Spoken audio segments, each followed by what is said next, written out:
জল ফেলে আমার মল্লিকা রানী মহন্ত মায়ের জন্য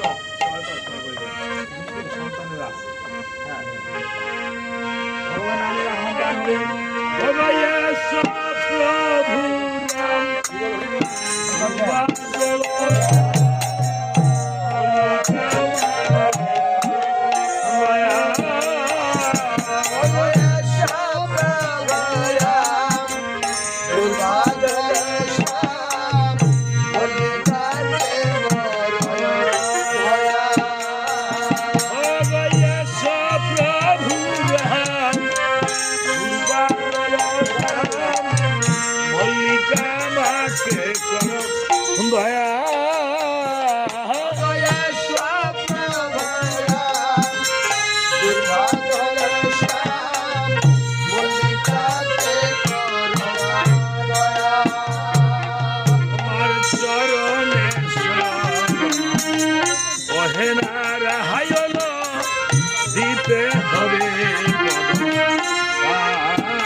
উত্তরাখণ্ডে হবে আজ কিঞ্চিত কেন রামায়ণ রামচন্দ্র যখন করেছে আয়োজন অশ্বমেধ যজ্ঞ করার জন্য অমনি রামের গুরুদেব বিশ্বামিত্র মুনি এসেছে এসে বলছে হে রামচন্দ্র হ্যাঁ তুমি যে অশ্বমেধ যজ্ঞ শুরু করেছো তুমি যে সীতাকে বঞ্চমাসে গর্ভবাসে দিলা বনবাসে এই সীতা ছাড়া তুমি যজ্ঞ করবা কোন মনের অভিলাষে আজকে মা যাদের সহধর্মিনী নাই বা যাদের স্বামী নাই তারা দেখে বাবার বাড়ি থেকে এই সীতা মায়ের মতো স্বামীর বাড়িতে চলে এসেছে। বাবার বাড়িতে যদি মা না থাকে বাবাও না থাকে তাহলে প্রাণের ভাইও অনেক সময় যত্ন আসতে পারে না। সেই মায়েরা কিন্তু সীতা মায়ের ভাইকে করে না, কিন্তু মনে দুঃখ নিয়ে বেঁচে থাকে। তাই বলছে না তুমি যদি সীতাকে এনে যজ্ঞটা করতে পারো তাহলে তোমার যজ্ঞটা পরিপূর্ণ হবে। সীতাকে পাবে কোথায়?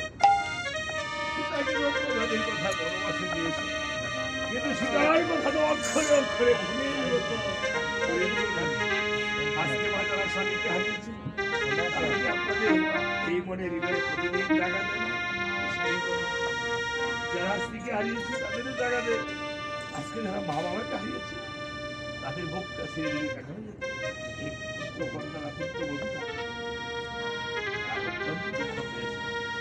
তাই প্রভু রামচন্দ্র কেঁদে কেঁদে বলছে ভাইরে লক্ষ্মণ, ভাইরে ভরত শত্রুঘ্ন, আমার দ্বারা বুঝি আর হবে না যজ্ঞ হয়ে আমার যজ্ঞ পূর্ণ হলো হরে হরে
মাতা